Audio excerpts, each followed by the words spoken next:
Once upon a time, there were two very big and important countries, the United States, US, and China. Even though these two countries are very far apart and their people don't speak the same language, they have had a long and winding journey together. Sometimes they act like friends, but sometimes they act like rivals or enemies. That's why people sometimes call them frenemies.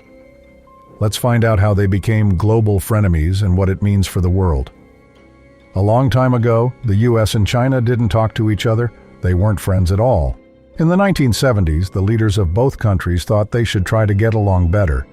The US was worried about another big country called the Soviet Union, and China wanted to catch up with the rest of the world.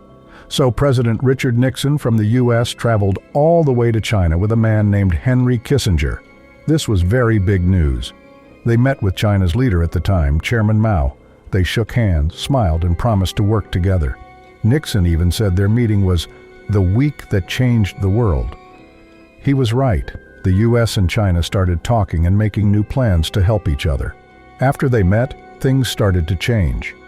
China was a quiet country, not very rich, and most people worked on farms. But the Chinese leaders were ready for something new.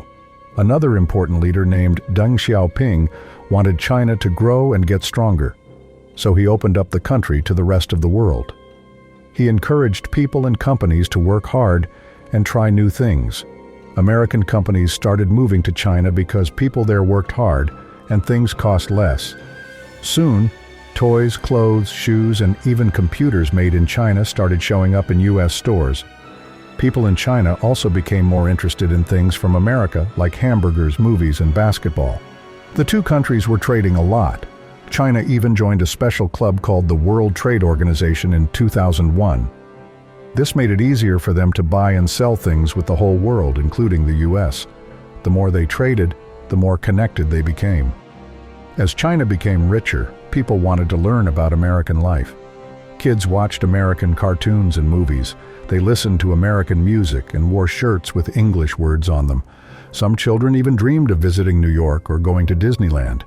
In America, people also loved learning about China. Chinese food became very popular. People decorated their homes with dragons and learned about the Chinese zodiac, which has animals like rabbits, dragons, and snakes. But sometimes, these two countries didn't understand each other. They grew up with different histories and ways of doing things. Americans value freedom and being able to say what they think.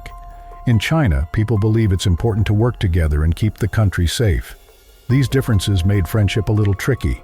As China grew richer and stronger, the US started to worry. American workers saw their factories closing because many jobs went to China.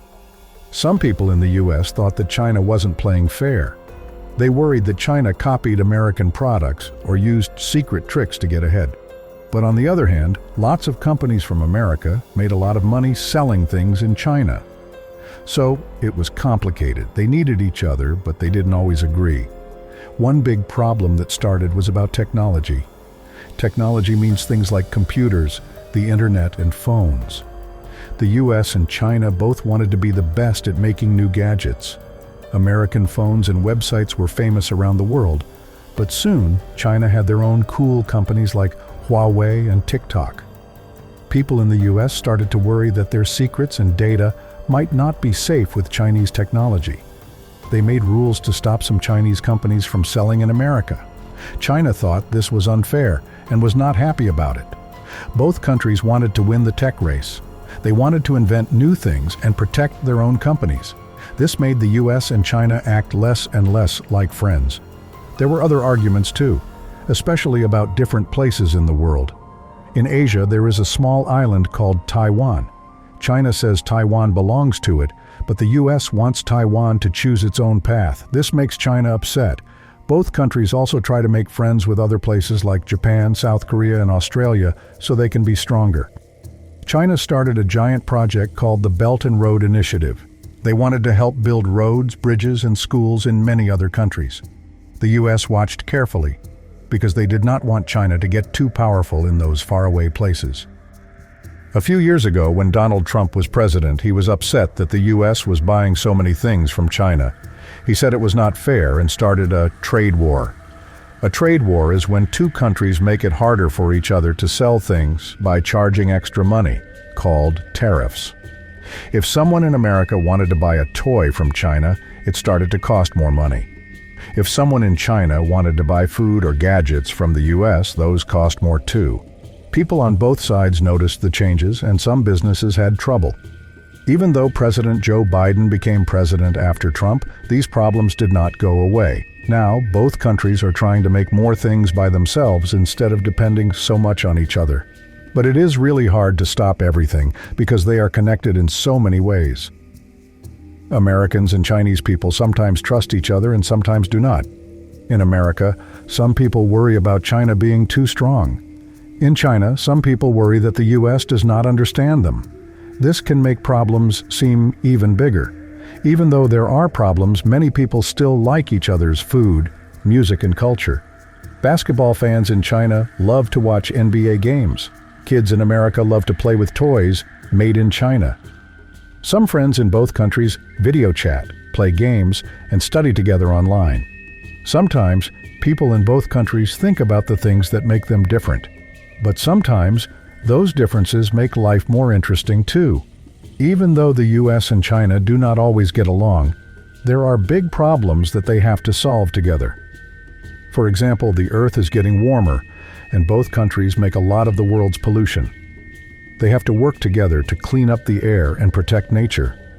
When there is a sickness that spreads to many places around the world, like COVID-19, both countries can help find new medicines and keep people safe. If the US and China work together on big science projects, they can invent amazing things like super-fast trains or new ways to save energy. No one really knows what will happen next between the US and China. Some days, they try to be friends and talk about fixing problems. Other days, they act like rivals who want to win at everything. The US and China are important for the whole world because together they have lots of people and make a lot of money. Other countries watch them and hope they can work things out peacefully. If they argue too much, it can make things hard for everyone, but if they can learn to be better friends, they can help solve lots of problems and make the world a better place. So how did the US and China become global frenemies? It happened little by little as they learned about each other, traded goods, made friends, and sometimes argued. They are like two kids in a giant schoolyard who both want to be the best, but also need to share and play together. The story of the US and China is not finished yet. Every day, they have a chance to become better friends or bigger rivals. Maybe one day, if people in both countries listen and try to understand each other, they can be more like good teammates than frenemies. The US and China are two of the largest countries in the world, sharing some interesting connections.